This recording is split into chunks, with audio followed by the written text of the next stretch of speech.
You need a dose of this.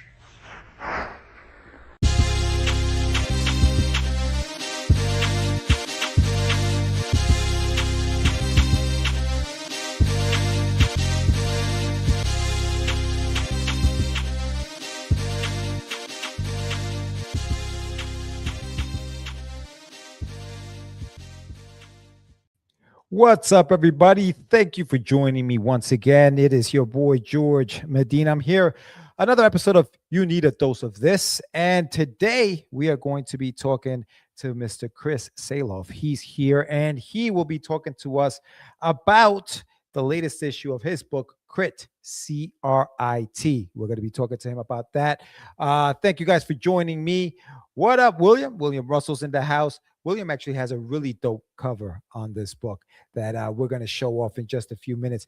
Chris is in the back. He's going to come in. He's been working on this book for quite a while. I met him on our other show, Catch the Craze. And let me tell you something, guys. And this is what I admire. I was talking to him before this.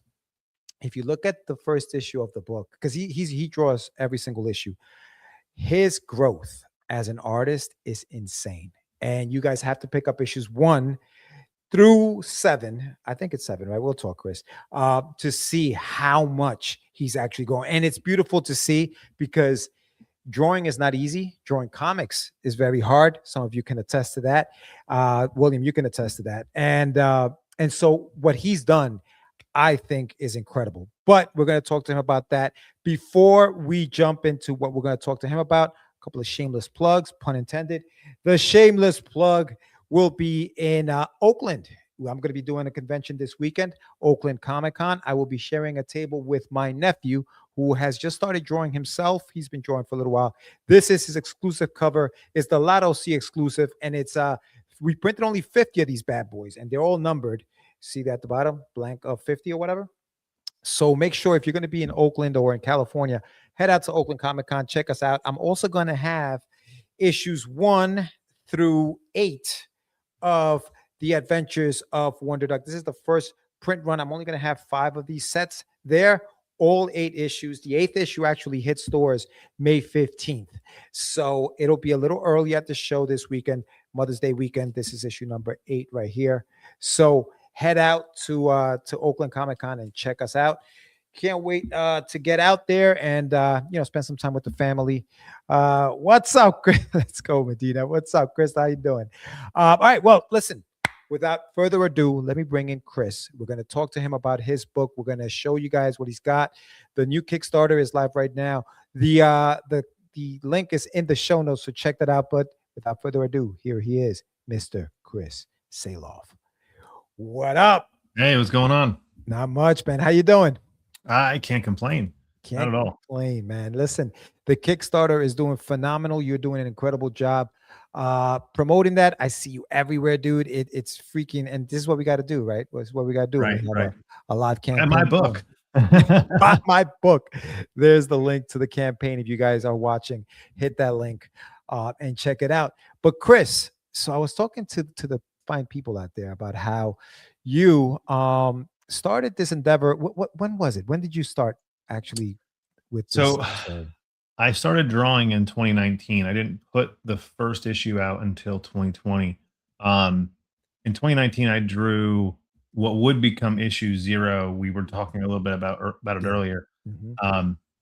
How all of this came about. And, this Kickstarter we have up is the 10th issue. So, you got to think in really 6 years, 10 issues. It's been quite the adventure. I've been playing D&D with my friends, superhero D&D, and we had so much fun that I had this tablet from work that had a pen and, had a paint program. So I just started sketching some of the stuff out in my head. I'm using action figures as reference, and I'm just drawing out, because we had spent like a month talking about how much fun we had.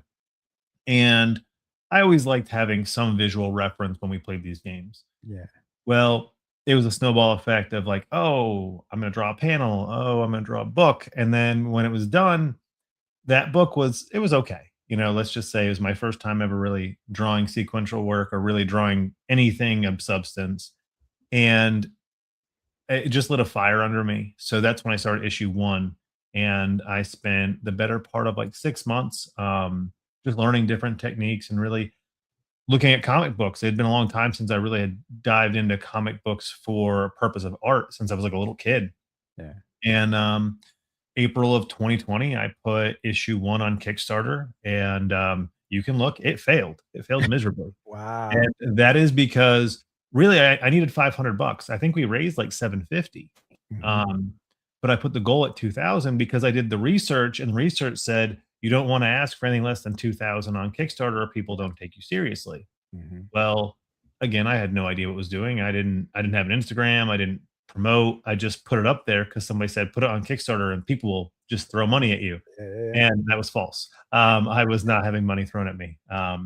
So that thing, it didn't fund. A buddy of mine gave me money to make the book, and here we are 6 years later, continuing it on. Yeah. And part of that is because when that issue 1 went to Kickstarter, 35, I want to say 35 people backed that book that had no idea who I was. Mm. And that to me said, hey, there's something here. There's a good idea. So issue 2 comes out. I had a rough time with that one because I was launching it while I had COVID, and I didn't hit the button to launch it on time. So I wound up launching 2 days late, doing a live launch. That was like my first live launch. And people tell me that I'm one of the first people they saw do a live launch. And the whole reason I did it was because I had screwed up the actual launch. So I did a live launch to try and get as many people as I could to go to it. And we wound up funding the first day. So that was cool. And every year I just try to do something new, something big. Like we are talking, challenge myself artistically, and I consider myself a contributor to the community. So part of doing that is always putting your best foot forward, whether that's your art, fulfilling your campaign. People don't realize that when they make a book on Kickstarter and they don't fulfill it, it doesn't just hurt them, it hurts the rest of us too. Yeah, yeah, no, for sure, for sure. There's When a you lot of weight on our shoulders we just don't realize. I know. When you decided to start joining this thing, as a kid, did you have any kind of inklings to draw anything, books, comics, Like any 12-year-old me yeah, loved Wolverine, loved X-Men, Jim Lee, Todd yeah, McFarlane, yeah. Rob Liefeld, the whole Image crew, loved them. You know, wished I could draw. Every once in a while, when I'm going through an old box, I'll find some sketch I did from back then.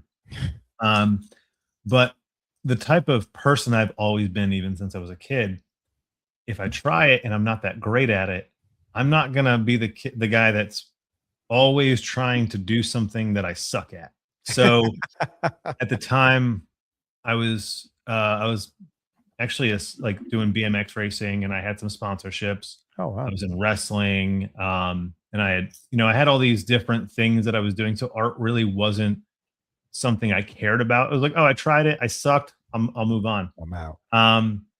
When I got into the comic this time, it was okay. I tried it. I really thought I was good. Somebody said I wasn't that good. Now I got to prove them wrong. Oh, really?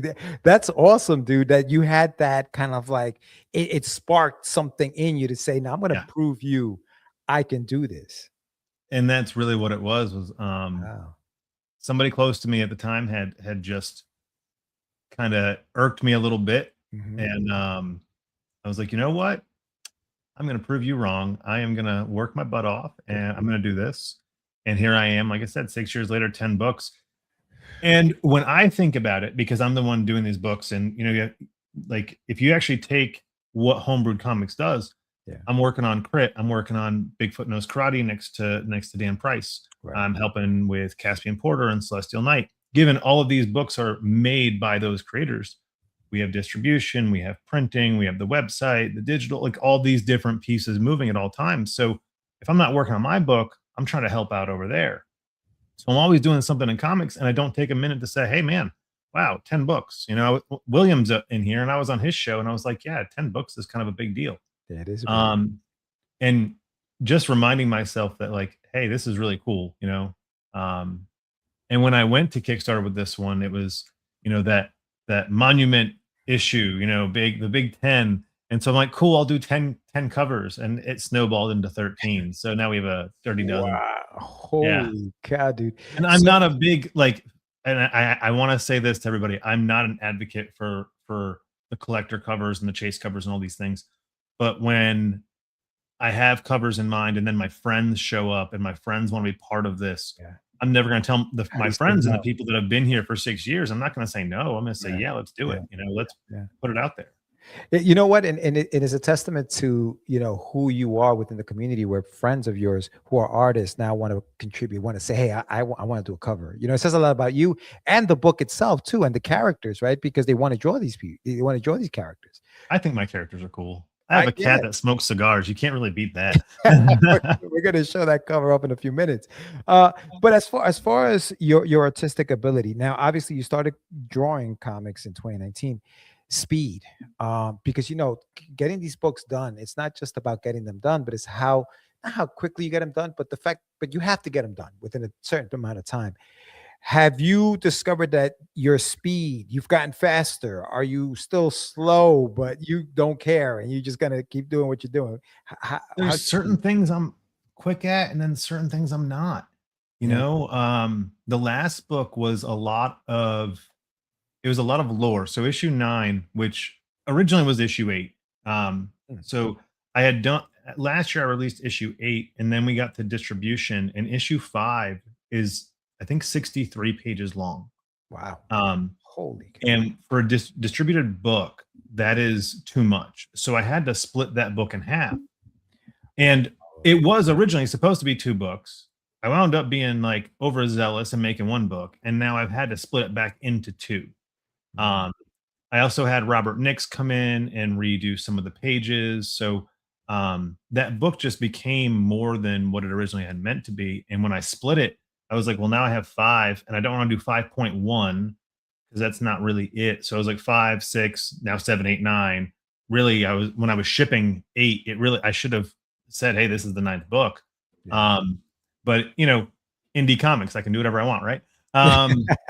So I'm working on this issue, and it's just a lot of dialogue, a lot of lore, and I hate the talking heads. If there's anything more that then ticks me off is when people talk about indie comics and our talking head syndrome. So I was doing all these different angles of 2 guys in suits in a car talking back and forth, and then switching back to a room with Crit, having an alternate version of a similar conversation. And if you play D&D, it was a lore session. It was a role play session.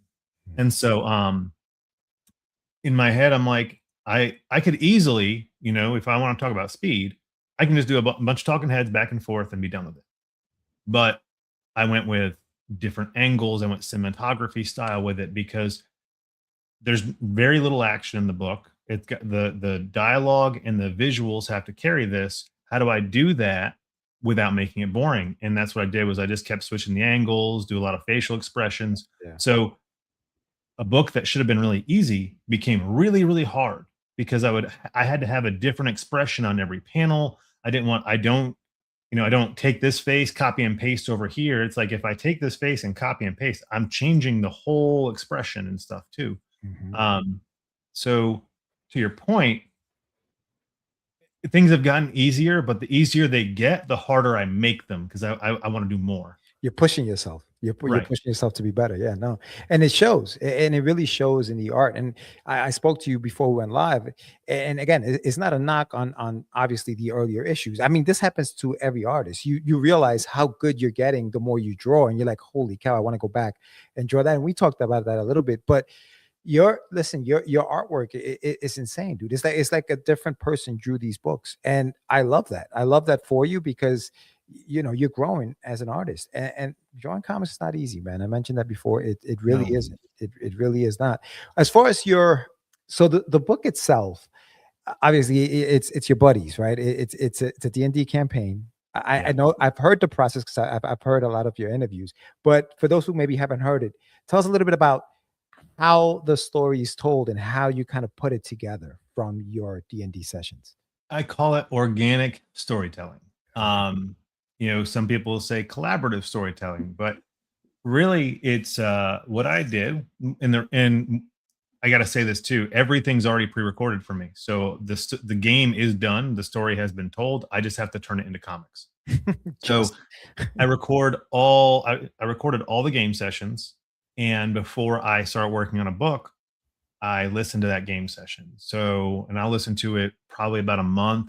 Sometimes I'm listening to it while I'm working on another book, so I know how they flow into each other. And really like storyboard it in my head. And I also start omitting things that really don't need to be in there. Oh. If you've played tabletop games with your friends, you've got some inside jokes that nobody else needs to hear.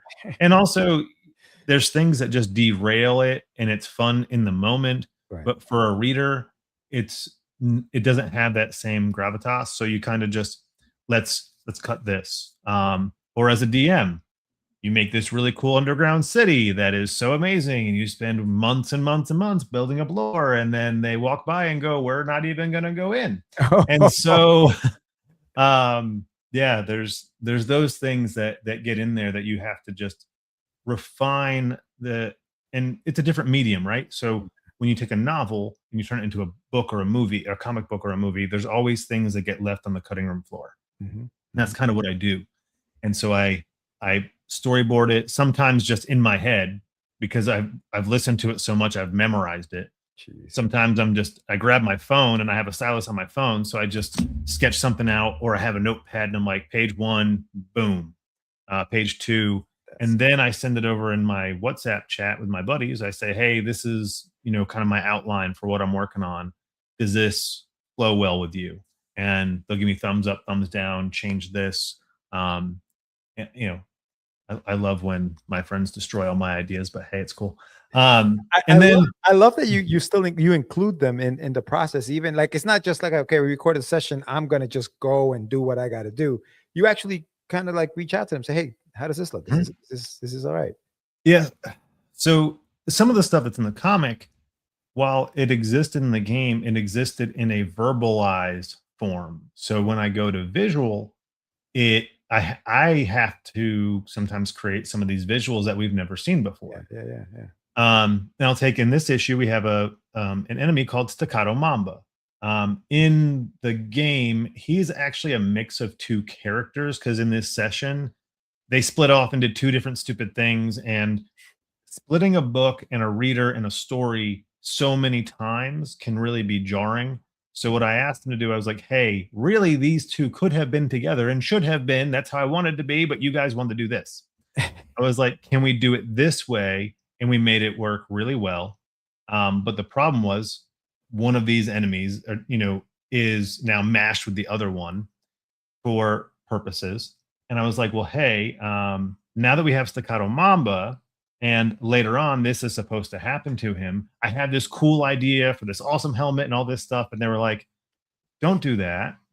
No, helmet's kind of dumb. You drew a really cool face. Do this. And I was like, fine. And because they weren't wrong. I really like Staccato Mamba has a cool face, and he's modeled after Freddie Mercury. So I might as well just. Okay. Yeah. Okay. I saw that on the cover. I was like, oh, that's interesting. Every character has some kind of reference, because this was a D&D session for us to have fun. So like 2 issues ago, we had the Goblin King, and there's jokes about what's his name, the guy who played the Goblin King in Labyrinth. I can't think. Oh yes, I can't remember his name now either.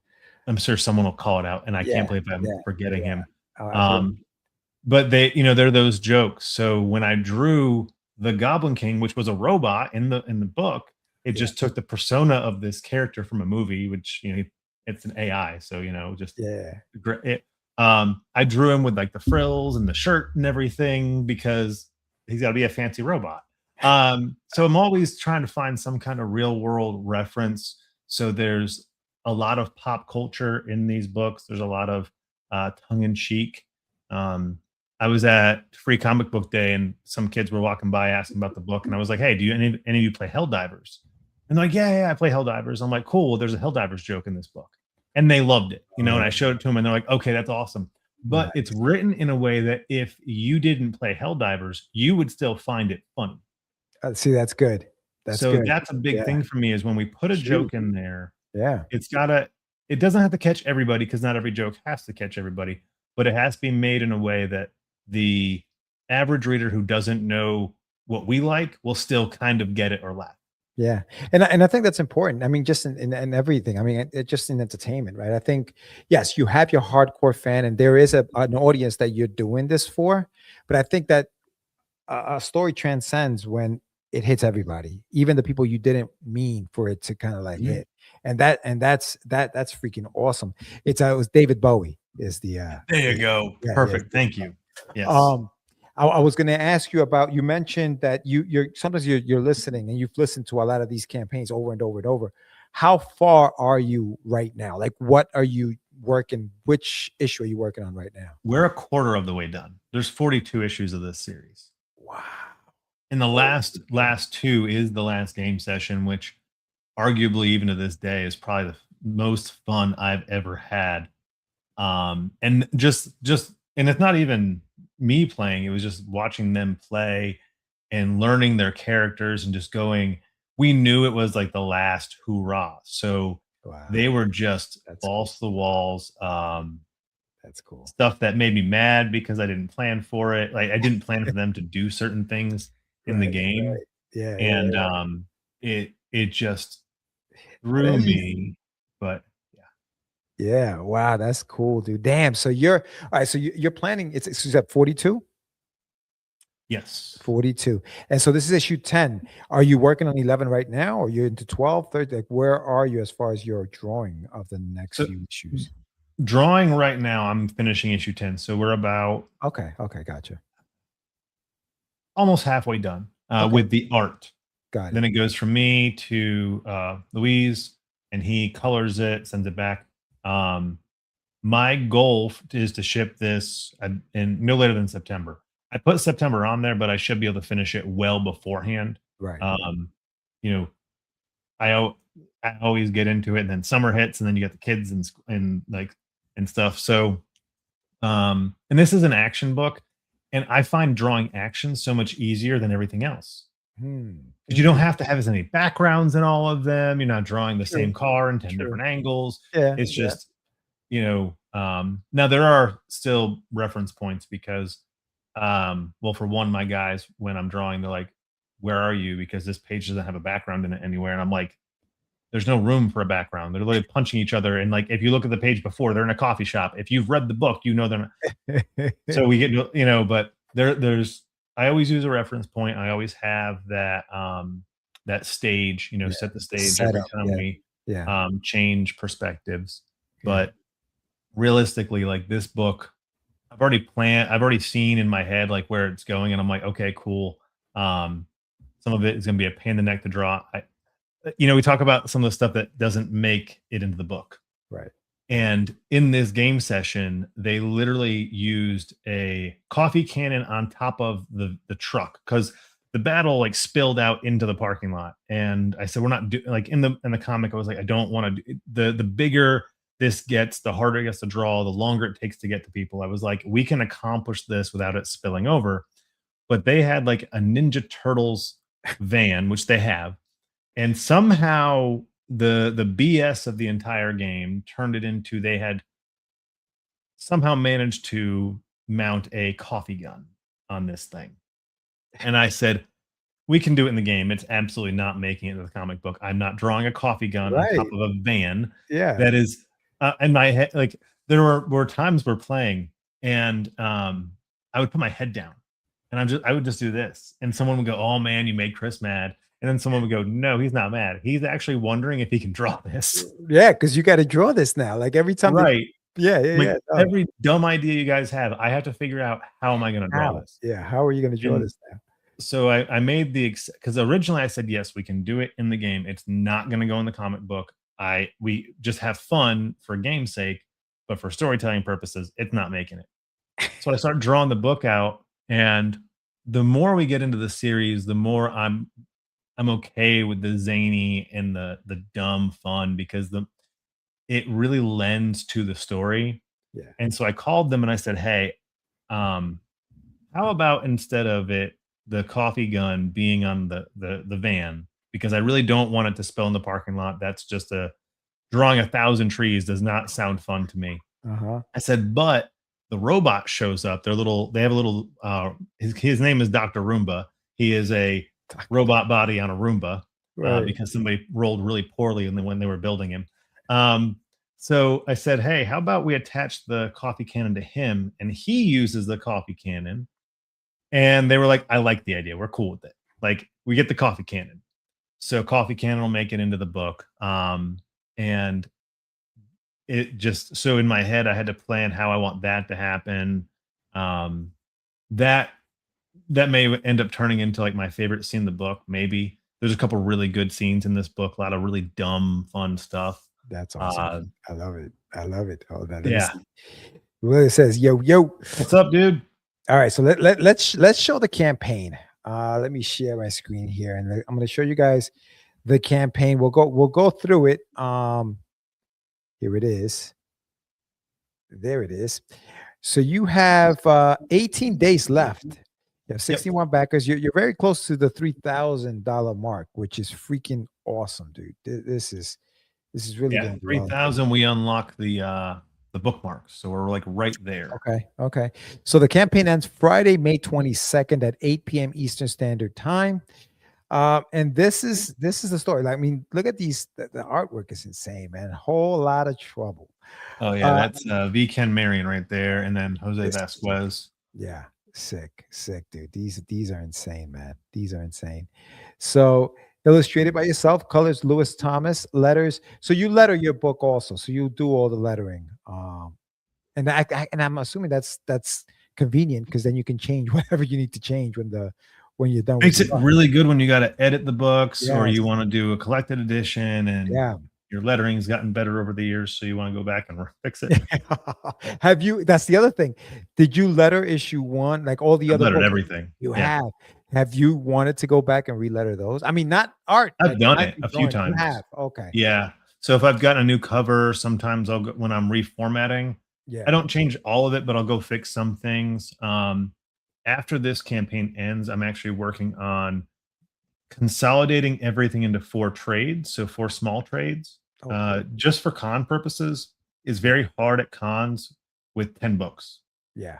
It's true. There's a lot. It can overwhelming for a new reader. So if I can consolidate it down into 4, then people are more likely to get the whole series. That's not to say that they don't buy the single issues as well, right? Like they do purchase the single issues. I did an event on Saturday, and I came home to 2 people that went on to the Kickstarter, and they had bought a book from me, back the Kickstarter, and then got all the back issues as well. Wow. So yeah. No, it's huge, man. Especially on a book like this. That's so much fun. Look at this artwork, man. Like, geez, dude. Man, I really like that page. Yeah, this page is really awesome. I like the look on his face, and just do you use reference for some of the poses that you're doing here? Some of it, yeah. I use a lot of the figure posers, like the apps with the figures. Sometimes it's a movie. Yeah. The robot is shape. All the things that don't exist in real world, they're generally just shapes that I'll stack on top of each other to get an idea of what it would look like. Gotcha. And sometimes I still use action figures. Sometimes I'll grab an action figure if I have nothing near me, and I'm like, what is this supposed to look like? Especially if like I'm drawing a perspective that even sometimes the apps, it doesn't look right. Like like the perfect example of that, like just the punch going into, you know what I mean? Like all of that. So on this book, what I would do is sometimes I'd take something and I'd stretch it. Like I'd draw it, then I'd stretch it for like the different perspectives, because I want the action to have a little bit more of an anime manga feel, and they do very like exaggerated poses. Exactly. The exaggeration. And when you're doing a book full of action, you can only punch so many times before it gets boring. So I'm trying to do it in different ways. Yeah. I like your action lines too, the way you're handling like the action lines, they're not just you actually add something to it. Is that part of because of a power that they have, or is it was just fun to do it this way? Oh, Louise just wanted to add some stuff to the page. Okay. That's cool. A lot of the POWs and things like he he's inspired by a lot of 90s stuff, and he was like, "Hey, can I throw this?" I'm like, "Of course." Um, the fun thing about this is that these guys they're fighting have no powers. So Oh, you come to find out why they had the balls to take on a bunch of dudes that do, right, but right. they don't. Staccato Mamba does, but the rest of them don't. Oh, that's awesome. What is CRIT? Now, CRIT is an acronym, right, for something. What does it stand for? Constantly running into trouble. I like that. I like that. Constant. Was that did the name come first, or was it part of the campaign? Like, how did you guys come up with the CRIT? Because my original idea was totally nixed. I said, I want you guys to be called the regulators. And he's like, why? I'm like, so your call is regulators. Mount up. Oh my God. Like That's Avengers hilarious. Assemble. And they said no. So I made crit. What was funny was crit. It didn't really have a meaning to begin with. Hello. It was just crit. Yeah. And then we, of course, made some kind of acronym for it later on, which was Covert Reconnaissance Infiltration Team, which fit because they were like a corporate thing. Yeah. When the book first starts, they're just like this corporate superhero thing. Right. And they get tired of it and they break off. And in the game, I was playing in this role as a news reporter, and I'm asking them after this battle, like, oh, so what does crit stand for? And the newest member of the team, he just spits out constantly running into trouble. And I was like, Oh, no, but I really like that. And he's like, that's not what it means. He's like, this entire time I thought that's what it meant. And I'm like, no, where did you get that from? He's like, I don't know. I just thought that's what it was. And so I'm like, perfect. no, but that's it now. Yeah. So in the actual middle of the series, we rebrand. And it's because that happened in the game as well. So Wow. the crit name stays the same, but the acronym kind of changes. And you know, it was really funny because even when I was doing the lettering, I had the old name and then I cross it out and I put the new name, and it's just like they're rebranding. That is This cool, dude. That's a great story. That is a great story. Thank this you, Victor. How's it going, Vic? oh, what's up, dude? I can't say enough how much this series is really like Saturday morning cartoons for adults. Yeah. Yeah. It's a bunch of 30 to 40-year-old men that grew up on nerdy stuff and just wanted to have fun. And so if somebody says, well, describe your book in one word, it's fun. I like that you add in here that every line was said out loud by a player in character, and every Yep. win, every failure, every sudden twist came down to the roll of the dice.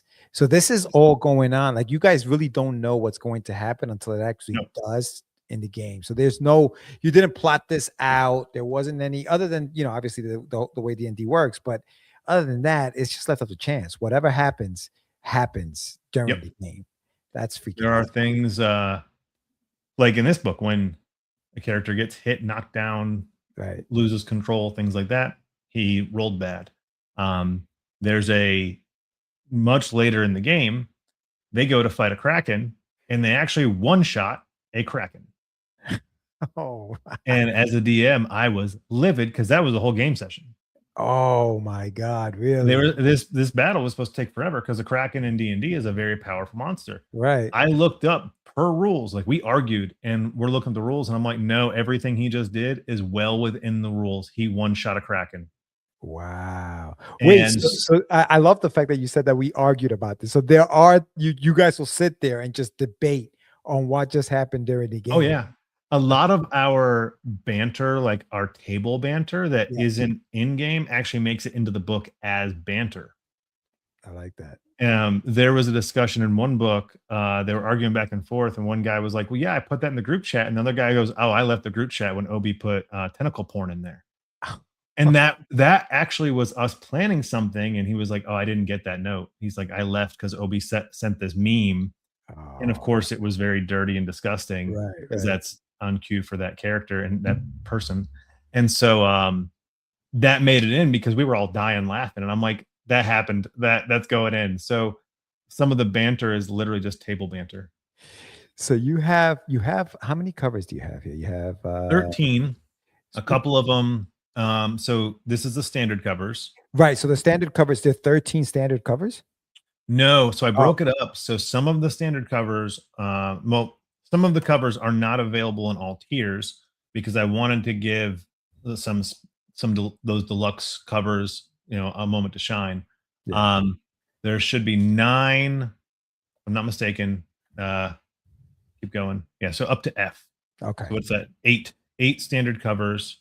Um, and now if you go down into the deluxe, though, Oh, I these see. hollow foils. So before we go in there, Chris, so Mhm. these here, the note that you have in here is that all these covers are available in the standard physical tier. If you choose that reward tier, you'll be able to choose your artist on the survey that is sent at the end of the campaign. Correct. And I wanted to bring that up because it's very important when you guys pledge to these campaigns to fill out those surveys that come in after the fact, because there's a lot of information that we need to be able to fulfill your orders. And if you don't fill out those surveys, we'll never know. So this is a perfect example of that. You have A through F. If you Mhm. guys choose the standard physical tier, you got to choose a cover. So in order Right. for you to be able to send them their cover, they need to choose it. So make sure you're looking out for those surveys. And these covers look amazing, Chris. All of these. I love the Bigfoot Knows Karate standard cover by Dan Price there. I saw what he did there. That's cool. All right. So the hollow foils. Go ahead. So, and actually, so I have to fix that last graphic real quick, but that's fine. I caught I'm like, oh, I need to fix that. Hollow foils. So these right here are my deluxe books, and deluxe hollow foils have extra pages in them too. Cool. Some of it's, cover sketches, character designs, such and such. I like But that. so you have these right here, which there's a 5th one. If you go down, this is a wraparound by my colorist, Oh, wow. Lewis. He wanted to get in on it, and so that's inspired by Street Fighter. Yeah, Street Fighter. Yeah. It's a huge wraparound foil cover, and of course, you have William Russell's on there. Yep, Bobby there it is. DeSimeo, if you know him, he does a lot of work for Wingless Comics, and then of course, V.K. Marion and Joey Vasquez are on here. So these are going to be foil only, and I also have Williams along with one of the other standard covers. I really wanted to do glow in the dark. Yeah. And Williams and the one by Jason Farrow. If you scroll up a little bit, those two I did in glow in the dark because I thought that I actually colored that one. Looks great. But I thought those two lent really well to glow in the dark. Yeah, no, good idea. Yeah, I like that. That right there, all of that white. Yeah. And then that glow. Yeah, that's awesome, dude. Williams cover looks so cool. Like he made somebody look awesome. Yeah, it's sick. It's sick. I love it. These covers look great. Now you have deluxe metal covers also. Can't be a 90s kid and not like metal. So both of those can be offered in aluminum metal covers. That's cool. That's cool. And then my glow in the darks. There you are. The glow in the darks. Man, like I was telling you before we came on, I'm working on my campaign that I'll be launching later on this month. And like just thinking of all of the things that you want to offer, like how long does it take you to, put together a campaign like this? So you're gonna laugh. I had put together a bunch of the graphics early on, like the words, because I was working on Williams, because I do a lot of his design for his Kickstarters. Yeah. And when I'm doing his, sometimes I'll have an idea because the way he lays his out, I'm like, oh, I like that he did it this way. I'm already in the program. Let me just manipulate my word right here so I can save it if I know my campaign's coming up. Since I'm already in the design mode, it makes it really easy for me to go, okay, this is how I would want mine designed. I'm in here. Let me manipulate it. So some of it I had already kind of made. But the day of the Kickstarter, I had been sick for 4 days straight. I really didn't leave my bed for 4 days. Wednesday morning, I got to catch up on work. So I'm spending my whole morning doing work, got to get my kid from school, rush home. I have 2 hours before my Kickstarter launches. I was done an hour and 45 minutes. Oh, and so there were a few things I had to fix afterward. And, there's a couple small things I wanted to add, but I got it ready just for the launch. Jeez. I sent it over to the rest of the guys and I was like, look at this. Tell me what you think. And they gave me the thumbs up and we were good. Wow. But yeah, it took me, I would say probably 4 to 5 hours total to get everything done. But again, I've done 10 books. Yeah. This wasn't. I think I'm attached to like 22 or 25 Kickstarters at this point. Like I like helping people with Kickstarter because I've got so much experience with it. Mhm. Um, you know, actually how William and I started working together was he posted, "Hey, my guy isn't available. Can someone help me?" And Right. I'm like, "Sure, I'll help you out." And what I like about helping people too is I learn more about what I want to do with mine. I get different perspectives and different Sure. ideas. It's more like collaborative creativity. Yeah, I like the homebrewed coffee mugs and the homebrewed crit coffee. Oh, so this is Yes. legit. You got coffee. Okay. So I got the bags on order right now, and I got a local distributor that I'm going to get the beans from. So everyone gets, and I even have a scale. So you're going to get your coffee beans, and then it's a sealable bag, and yeah, I That's figure great. Crit has had so much caffeine. We've had the energy drinks, now the coffee shop is a very big part of their story. Yeah. So, and if you picked up Homebrewed Zero, I drew like a million coffee beans in that book. Um, I I did not copy and paste those beans because I wanted to draw every single one of them because I'm stubborn and I'm an idiot, but I did it anyway. And so when we got to this, I was like, well, I'm gonna put coffee beans in there. That'll be fun. That's cool, man. You got the exclusive T-shirt. Oh, that's Yep. dope. That's sick. That is great. Early And bird. then we had early birds, Yep. Yep. which sadly, those are gone, but I did Yeah. offer free shipping on those. Oh, that's great. And It's just digital. yep, I try to keep all the price points really That's accessible for great, dude. anybody. $3, $5. Yeah, that's awesome. The digital catch up for $20. Yep. Standard. You got your hollow falls for 20. That's great. The metals are 40. The glow in the darks. Yep. Standard collection. Oh, so you can get the all All digital of the rewards covers. and all the Yep. covers. Oh wow, yeah, that's awesome. The hollow fall collector and the metal collector. Dude, yeah, you have a lot of options here. The mega bundle. Yeah, dude, these are great. So what I did with that bundle, again, you'll be able to choose 10 of the covers you want. So Mm, any 10 that you want, doesn't matter, hollow foil, whatever it is. You get to pick 10, and then you get a bag of coffee, all the digital rewards, the coffee mug, and the t-shirt, and anything else we unlock. wow, that's awesome. This is the crew right here. Yep. Great dudes. Yeah. Dan, I've met a couple of times. I haven't met the other guys, but yeah, that's cool, man. I'm glad you Are guys. you going to be at Terrificon?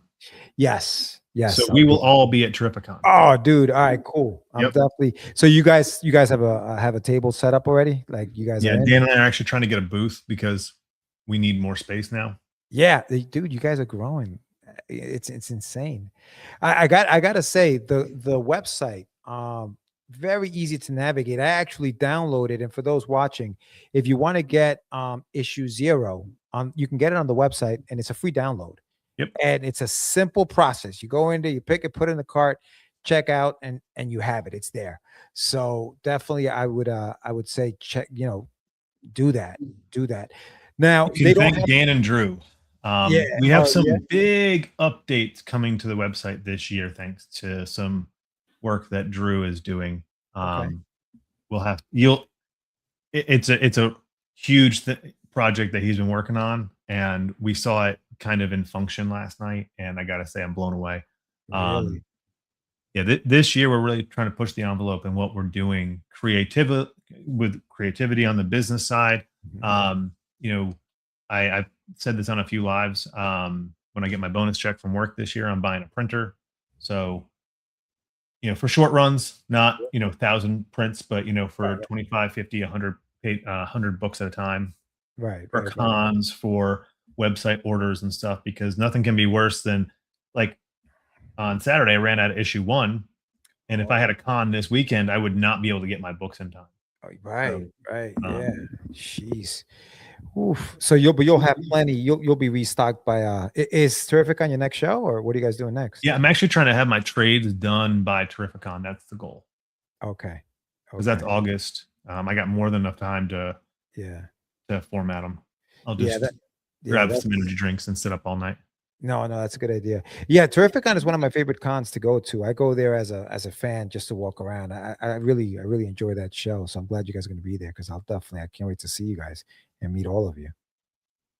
Yeah, we had a fun time at NC Comic Con last year. So we figure every year we're gonna do one con where we can all go. Right. Um, Okay. and we're just, we did North Carolina last year. We'll do Connecticut this year, and who knows where we'll be next year. So the story of C.R.I.T takes place in New Orleans. Any reason for the location? Uh well, it's big into like the voodoo culture and stuff like that. No. And originally, the book was more voodoo based. Oh, really? Like Samedi he's based off Baron Samedi, the god. And it when I was just creating doing the original world building, I based it on the idea of an alternate reality after Katrina. So Mm. the company they work for came in, like all these companies saw it as an opportunity to rebuild a city, but also get foothold in the city. And if you know anything about New Orleans, it's also a very corrupt and area. And so I think I was watching TV or something, and I just came across this info. I'm like, oh, that's a great setting, and it gives a real world timeline for Right. people. So they go, oh, okay, this happened. And you can kind of reference things. And I liked the culture. It gave me an opportunity to do some fun stuff with like voodoo. Yeah. And like, as with all things I've said, they just didn't care about that. So we went a whole different route. But I kept the theme. I kept the and it's a good locale too, Yeah. for how I wanted to tell the story, because they need to be near some water at some point. They need to have access to, like, you can get to Gulf of Mexico or America, whatever it's called these days. You can get to Florida. Like it's a good central location. Yeah. Plus, there's just something about living in an area that could be detrimentally attacked by nature at any point in time. Oh, right. Uh, Yeah. Oh, you for know, sure. Yeah. Yeah. Yeah. so uh, it was one of those things where I started there and I just stuck there. So All right, so going back now, because we've talked about the campaign, we've talked about the story, but like, what is the if you had to pitch it, like, what is the elevator pitch for C.R.I.T? so I was talking this weekend, and the first thing I would tell people, well, depending on the age range, it is, for I'm 42, so my age and older, it's police academy with superpowers. Okay. Nice. Go a little bit younger, it's the other guys with superpowers. That's And good. then if they don't get that reference, then it's X-Men meets Guardians of the Galaxy. Okay.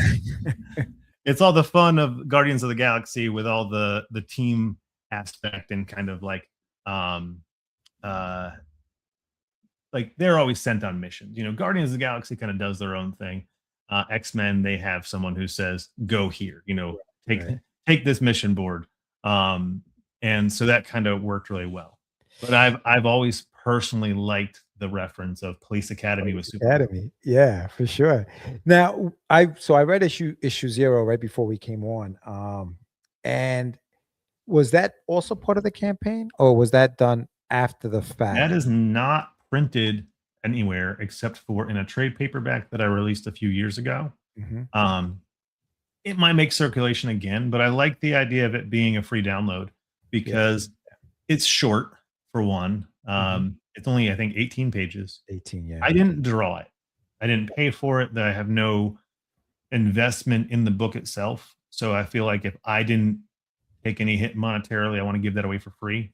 Gotcha. And it was done as a thank you, because I had given Nate my original tablet. He was drawing on a phone at the time, Oh, wow. so I mailed a tablet to Australia for him so he could draw. Wow. And as a thank you, he's like, "Hey, I'm going to redraw issue 0." So, you know, um, it's since it was a gift, I like to gift it. I Mhm. did print it for a little while, but when you're printing 18 pages and trying to find a price point, it's like, "Hey, do you have $3? Let Right. me pick a 5." No, like Yeah, yeah, yeah, yeah, yeah, yeah. and I feel guilty charging $5 for that when it's 18 when my other books are 32. Right, Um, right. so it will make an appearance at some point, probably in a trade, but it won't be. I won't print it standalone anymore. Yeah. No, you know what it is? It puts you right into it takes you right into the world of C.R.I.T. You know, I enjoy that opening sequence where they just walk in. There's orientation. It's basically just the orientation, and then it just takes a big twist, and you're in the world. You know, The entire game session happened that way. wow. Literally, even that first page was how Yeah. I started the campaign.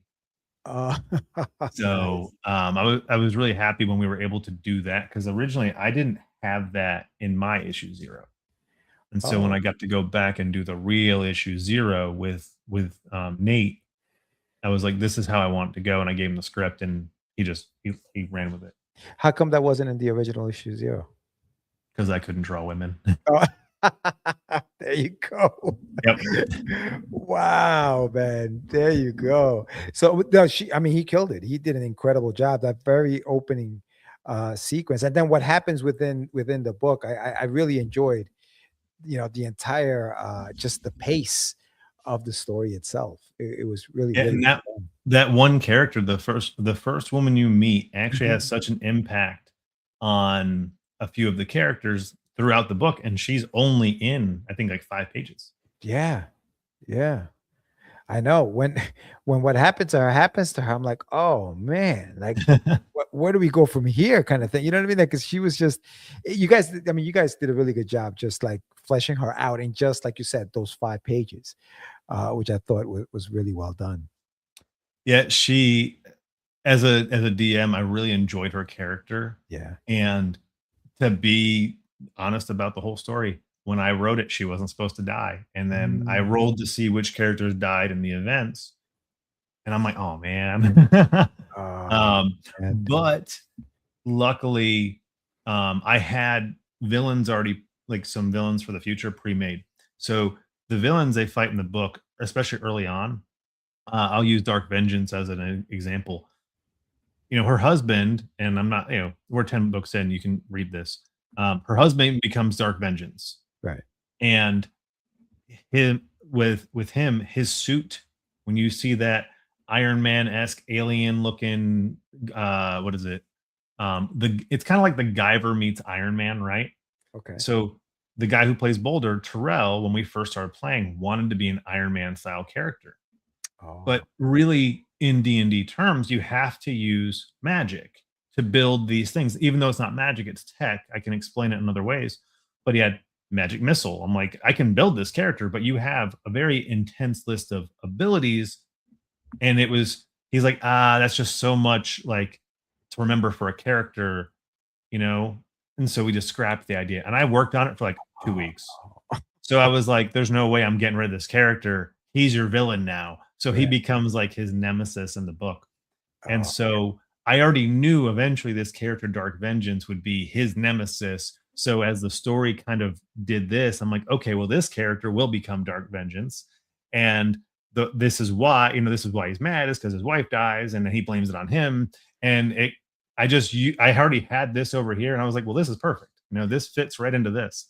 And sick. then the giant robot that pops up is only because Brad's character is a Caliber is immune to magic, and every time I'm in a fight with him, he's like, "I'm immune to that. I'm immune to that. I'm immune to that." And I'm like, "You're not immune to a freaking robot." So I built the robot because he was ticking me off. So everything that went in there had its purpose. It was like, you Yeah. tick me off. Here's my villain. That's funny, man.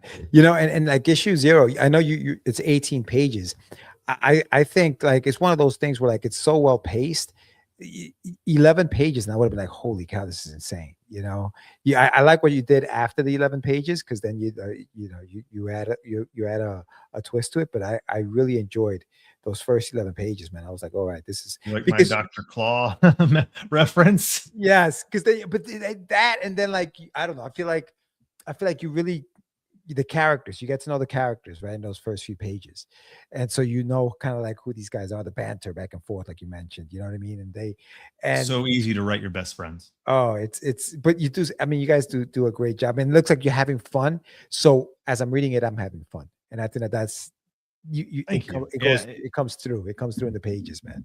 It it really does. is the game. So we've actually moved on since then for the last about year and a half, almost 2 years. We've been playing. We played Starfinder for a little bit. Now we've moved into Warhammer. Um, and we keep saying, oh, we had so much fun with that, but we're afraid to, lightning doesn't strike twice, Mhm. and we don't want to overplay and go back to it and end up not liking it as much. So it has this special place in history for us, and I'm glad I get to bring it to life. Yeah. No, that's cool, dude. Listen, the book looks great. I can't believe you're up to issue number 10. So for those watching, if you haven't done so yet, please hit the link in the show notes and pledge to the campaign. It's a crit issue number 10 at this point, right? Do you number them, or do you kind of just I do and I don't. okay. For the sake of Kickstarter, I don't put the numbers up there because it can deter new people from checking it out. They're like, oh well, I don't want to. I missed out on the last 9. Yeah, Um, it's a lot to jump into. Yeah, right. I got you. I see what you're saying. and with issue 0, technically it's 11 issues, but I'm not going to get into that whole mess of the 0 numbering. Um, but no, I don't put it up there. And I will say this too. Every issue is a jumping in point. It's, I try to make every single one. It comes with a little, like, previously on little blurb, kind of like X-Men in the 90s. And, if you jump in on issue 6, did you miss out on everything else previously? Yes, but you have a breakdown of what the characters are. You know who, Mhm. like my opening page always has a breakdown for you, so that way it's good for anybody to jump in at any point in time. I love that, man. I love it. Thank you so much, Chris, for coming on, my Um, brother. This has I been would be remiss if I yeah, didn't shout out Dan, because Dan yes. does have Bigfoot Knows Karate God Killer launching on Wednesday. Mhm. So Homebrewed Comics is going to be doing a live launch for that as well on our Instagram. So if you don't, I'm going to put it in the chat right now. If you have not followed um, God Killer yet, it is again launching Wednesday.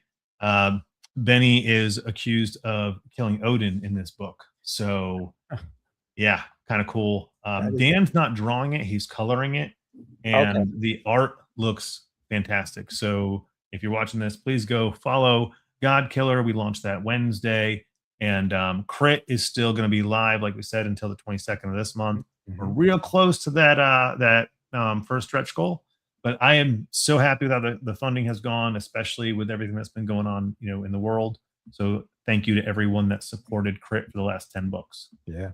And you guys have been making your rounds, man. And I love the fact that you guys are, you're a company and you guys have a lot of really, really good product and you are promoting the hell out of it, man. And you guys are doing an incredible job. I'm gonna jump in the live launch on Heck Wednesday. yeah. So big shout out to Dan. Dan Price is awesome. You guys are all awesome, dude. I can't wait to see you guys in August in person. And again, Yes. thank you for coming on, man. I really appreciate you. I thank you for having me on, dude. All right, my brother. Well, guys, thank you so much for joining us. If you haven't done so yet, please subscribe, like, comment, do all that fun stuff. And I will be on Catch the Craze tomorrow night, and I will be back here on Wednesday to talk to Vaughn Coleman about his book. That's also on Kickstarter. A lot of Kickstarters this month, man. A lot of Kickstarters this month. But thanks again, Chris, and everybody. We are out. Peace.